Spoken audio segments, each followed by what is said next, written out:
Balik operasyon na mga business establishment sa Bonifacio Global City sa Taguig ngayong umaga. Nagsara sila kagabi matapos umalingasaw ang amoy ng LPG mula sa isang nabutas na pipeline. Ikwento mo, Franz Noguera. Nagbukas na muli ang mga negosyo sa Bonifacio Global City sa Taguig. Napilitan silang magsara kagabi matapos umalingasaw ang liquefied petroleum gas sa lugar. Aksidente kasing nabutas ang main pipeline ng Bonifacio Gas nang tamaan ng jackhammer ng Northfield Construction Incorporated. Kasi sa lamunan yung gas, yung lakas talaga. Sinabihan na namin yung mga customer namin na kailangan lumabas na sila. Bukod sa mga establishmento, apektado rin ang ilang residential area. Sa nasirang pipeline kasi sila lahat kumukuha ng supply ng LPG. Wala naman daw panganib sa kalusugan ang pagsingaw ng LPG, pero tumagal naman ng 6 na oras ang pagkumpuni sa tubo. Pinatigil din ang trabaho ng Northfield Construction habang hinihintay na matuyo ang inilagay na semento sa pipeline. As of 3 o'clock this morning, we were able to replace the damaged section of the pipe. And at 4:30, we were able to leak test it and gave the all clear signal. No? So we re-energized the whole pipeline and restarted the gas service to the entire city. Inaalam pa kung may dapat managot sa insidente at kung nasunod ang 1.3 meters na dapat ay lalim ng pagkakabaon ng tubo. Pero sa ngayon, wala na raw balak pang magdemanda ang Bonifacio Gas Corporation. Tuloy naman daw ang kanilang maintenance sa kanilang mga pipeline. Our tank farm and all our systems have state-of-the-art safety features. Now we have emergency shut-off devices. Franz Noguera, News 5. Pansamantala namang nakalimutan ang alitan ng Taiwan at Pilipinas nang i-rescue ng Philippine Coast Guard ang isang Taiwanese vessel na nadiskaril sa bandang Cavite. Zai Feniza, ikwento mo. Lunes alas 6:30 ng umaga sa South Harbor, Cavite. Humingi ng saklolo ang Taiwanese fishing vessel na ito na papuntang Papua New Guinea. Sumabog kasi ang ice boiler o isa sa mga makinang ginagamit para mapatakbong barko. Kumalat ang ammonia sa buong barko. Sa tindi ng amoy, nahilo ang 5 crew. Agad namang sumaklolo ang Coast Guard.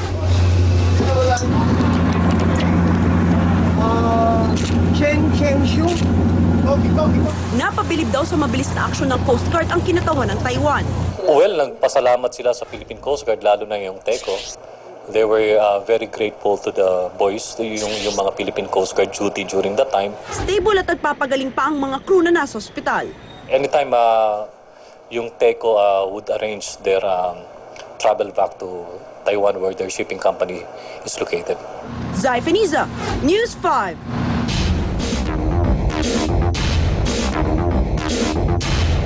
Pasintabi po sa mga kumakain na hit and run na ang isang babae sa Mindanao Avenue sa Quezon City kagabi. Halos hindi na makilala ang biktima sa tindi ng aksidente. 4 na sasakyan kasi ang sumagasa sa kanya. Carla Lim, ikwento mo. Nagkalasog-lasog ang katawan, labas ang lamang loob at nawasak pa ang ulo ng babaeng ito matapos masagasaan ng isang kotse sa Mindanao Avenue, Quezon City. Dugo ang t-shirt na lang ang suot ng babae at ang tsinelas niya halos 1 metro ang layo sa kanya. Kwento ng mga nakakita, patawid ang babae mula sa Center Island nang mabundol siya ng isang kotse na may plakang XIN 935. Siguro ma'am, wala po siyang mapuntahan ma'am. Palakad-lakad po, naghahanap po ng masisilungan. Pagtawid po dyan ma'am, yung sa akin ma'am, mabilis po yung takbo niya ma'am. Kasi po madulas din po yung kalsada natin ma'am kasi po umuulan. Ayun po ma'am, nabanggaan na siya ma'am. Agad umanong humarurot papalayo ang kotse at ilang saglit lang, isang truck naman ang kumaladkad sa babae. May kasalanan sa ano po, yung sa may kotse yung una pong nakasagasa po talaga. Hindi pa dyan natapos ang sinapit ng babae. Bukod kasi sa truck, may isang taxi at pribadong kotse pa ang umararo sa biktima. Ayon sa ilang residente sa lugar, pakalat-kalat lang daw sa kalye ang babae at tila may diferensya sa pag-iisip. Dinala ang bangkay sa Prime Funeral Services sa Quezon City. Carla Lim, News 5. Sa presinto naman ang bagsak na isang lalaki sa Maynila dahil sa pangmomolestya umano sa mga batang nakikinood sa kanyang TV. Utos pa raw ng sospek, halikan siya ng mga bata kapalit ng pisong barya. Ikwento mo, Dindo Flora. halik kapalit ng piso at panonood ng TV. Yan raw ang ginagawa sa 6 na taong gulang na batang si alias Baby ng 50 anyos nilang kapitbahay na si Tom Leyva sa Santa Cruz, Maynila. Ayon sa ina ng biktima, ang mga kalaro pa ni Baby ang nagsumbong sa kanya na hinahalik-halikan si Baby ng suspect tuwing makikinood ng TV sa bahay ni Leyva. 7 beses ng araw ganun ginagawa sa kanya. Siya pang matapang, siya pang nagsabi, magpabarangay kayo. Bukod kay Baby, ilang batang babae pa raw ang minolestya ng suspect na nakikinood din. Mga X-rated pa umano ang pelikulang ipinapanood ni Leyva, habang inuutusan pa ang mga paslit na humalik sa kanya kapalit ang piso. Binibigyan kanya ng pera? Ito lang po, piso. So, tapos, pagbigay niya sa'yo ng pera, anong sinasabi?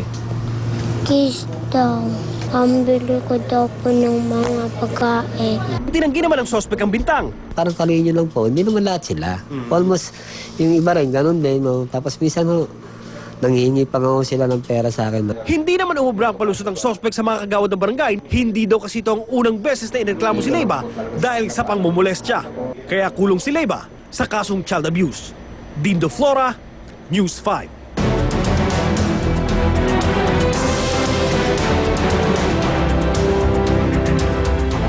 Pitong pangunahing ruta ngayon ang ginagamit ng mga Pinoy palabas ng Libya. Ang kadalasang exit points sa Benghazi at Tripoli kung saan nagtayo ng relocation centers ang embahada. Ang ibang Pinoy kaalis lang kanina mula Benghazi. Nagbarko papuntang Crete at doon mag-aeroplano pa Maynila. Ang isa pang ruta, bus naman mula Benghazi papuntang Egypt. Mula roon lilipat papuntang Bahrain at aeroplano ulit pa Maynila. May nagbus din mula Tripoli papuntang Tunisia. Tsaka nag-ferry papuntang Malta kung saan sila pwedeng lumipad pa uwi. Lumipad naman mula Tripoli papuntang Jordan ang iba pang OFW kung saan sila pwedeng mag-aeroplano pa Maynila. May bus din mula Tripoli papuntang Tunisia. Mula roon, aeroplano patungong Paris at saka Maynila. Pwede rin mula Tunisia, lipad pa Dubai kung saan may aeroplano pa Maynila. May nag-aeroplano rin mula Tripoli papuntang Turkey kung saan sila nakasakay pa uwi ng Maynila. Samantala, inatake na ng mga puwersang pro-Gaddafi ang dalawang bayan sa silangang bahagi ng Libya. Patuloy ang repatriation ng mga kapatid nating naipit doon ngayon. Kasalukuyang inihintay na ang pagdating ng iba pang patungong Greece galing Benghazi. Para sa detalye ng balitang yan, makakausap natin ang Charge d'Affaires ng Philippine Embassy sa Athens, Greece, si Constancio Vigno Jr. Magandang gabi po sir, si Erwin Tulfo po ito ng News 5. Magandang gabi po naman. Erwin. Yes sir, ano po ang latest sa barkong Ionian Queen? Kailan po ang biyahe ng mga Pinoy pabalik po ng Maynila? Umalis po sila kagabi sa Benghazi at in 3 hours time, mga alas 3 po dito ng hapon, ay darating na po, dadaong na po dito sa pier, sa Crete po. Opo. Ang 665 Filipinos. May Ngayon po,